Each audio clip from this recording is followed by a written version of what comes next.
Man, I was thinking, looking at life. I think about life. When I think about life, I think about me. I think about other folk too, but I think a lot about me. You know, we all are the product of our decision for the most part, man. And I was just thinking about how life always give us a warning. You know, sort of small warnings. It always don't be nothing big, you know. And but we want what we want though, you know. Or we want to feel how we want to feel. You know, and sometimes the feeling don't change. Sometimes, we just get satisfaction in this world of perception. And I lost track of my thought, man. But I'll think about, we got it's a lot of time a lot of us, we end up in bad relationships. I ain't talking about just intimate relationship with family, relationship with co-workers, relationship just in the world, period. The relationship with ourselves, relationship with habits and vices, you know what I'm saying? For us, drinking, getting high, porn, and sexual addictions, eating too much, eating too much of a certain food, man. And we think we can maneuver our way around this stuff, or we think we can flirt with it a little bit like we want to, but I was thinking about, and I know it has a different meaning, but at the same time it don't, man. When Jesus told us to, if your hands offend you, cut it off, get rid of it, dismember it, disassociate yourself with that. And he said dibble and dabble. Get rid of it, man. If drinking is taking you down, man, get rid of it. Don't dibble and dabble. Oh, I can do it a little bit and get away with it, because it come back, and it come back 7 times worse, man. But we like to dibble, we like to dabble, man, and we seen it, man. When he told the disciples, when they go into a town, man, wipe off the dust of your feet. That's a testimony against that place, man. Don't go back. Leave it in the past. Leave it behind you, man. But we always think that we can do what we want to do, man. We'll lose weight, then we right back slowly to that eating pattern. You know what I'm saying? We get rid of a person from our past. We get a text here and now, and everything we talking to them. And everything we chopping it up with the enemy, or if it's an intimate relationship, and everything we back in the bed with them. Instead of, like Jesus said, if your eye offend you, plug it out, get rid of it. But we don't like to do that, man. We don't like to say we slaves to our flesh, our own desire, but really we is, man. And it's a saying, I don't even know if it's biblical or not. They said warning come before destruction, and that's always true. A lot of times we think a warning is a big loud horn, this big siren, something loud going on. Hey, get out the building, we looking for something big, but a lot of times it be something small, man. It can be the smallest little thing, man. You might start dealing with a person, and you ain't locked in on yourself no more. You ain't locked in on your finances no more. You trying to get to that person, or you might start dealing with somebody and your luck might go bad. That done happened to me before. You might start having bad luck. Oh, man, my car done, this happened. Man, now I got to call somebody to fix this over here. I got this health problem going on. Man, much as I work, my money ain't getting right. My money doing something funny. Like, oh, hey. So, hey, the energy. You got that new energy in your life.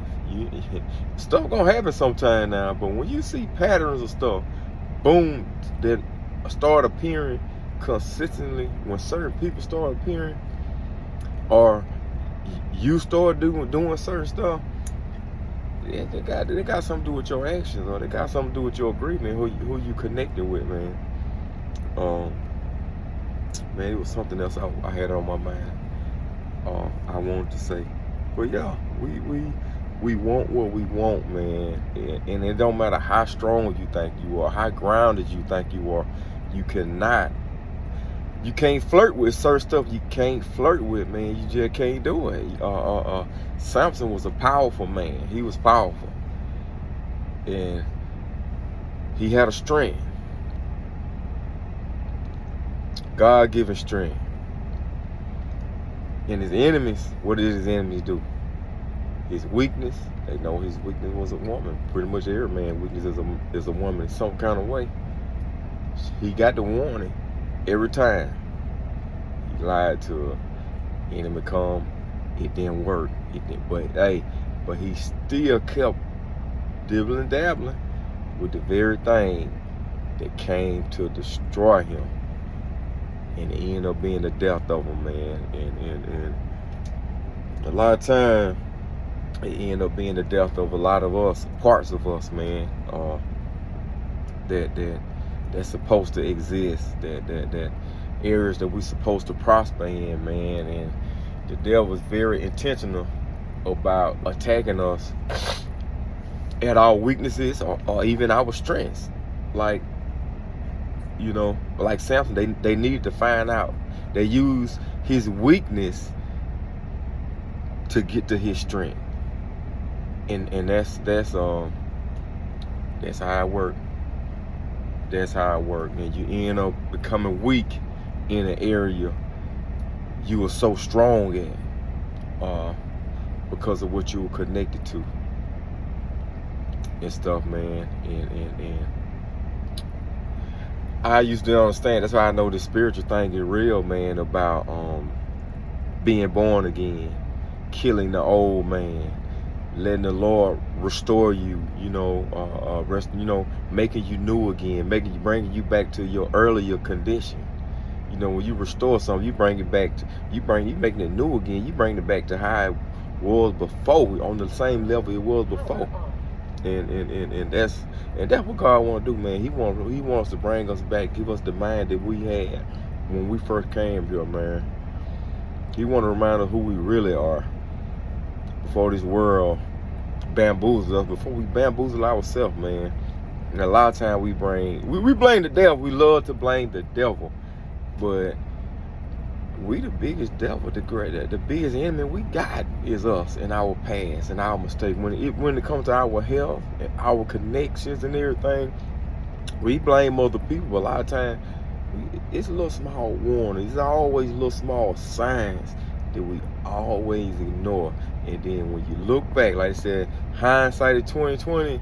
You got some kind of warning. It was some kind of little warning that you got that they reveal themselves.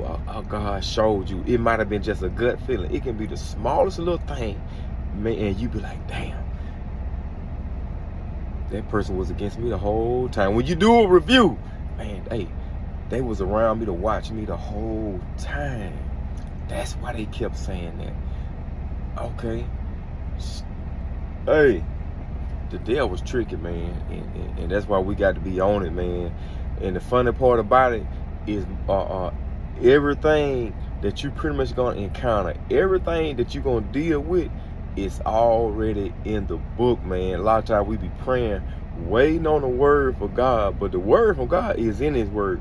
If you pick it up, apply it to your life before it happened to you, you ain't got to worry about it. When you got it, you know it, and you obey it. When that thing come, boom, you see, you already know what it is, man. And that's the problem with most of our life, man. We don't know because we ain't picked it up to learn it, or we ain't take heed, or we ain't take it serious, man. Sometimes we can even tell ourselves that, nah, it ain't that. I ain't coming for them, they ain't coming for me, or You know, hell, sometimes we think we're a good person. Certain things, you know, you know, you think because you don't attack people, people not gonna attack you. You think because you ain't never cheated on nobody, or they ain't gonna cheat on you. Oh man, I'm good to them. You know, hey man, hell no, that ain't how it work, man. We gotta use our discernment and understand. Even Jesus said, Jesus loved everybody, and he ain't judged nobody. He sat down and ate with him, but at the same time, get what he said. He know man. He know the heart of man. So know the heart of man. Don't put nobody on no pedestal. Don't put yourself on no pedestal.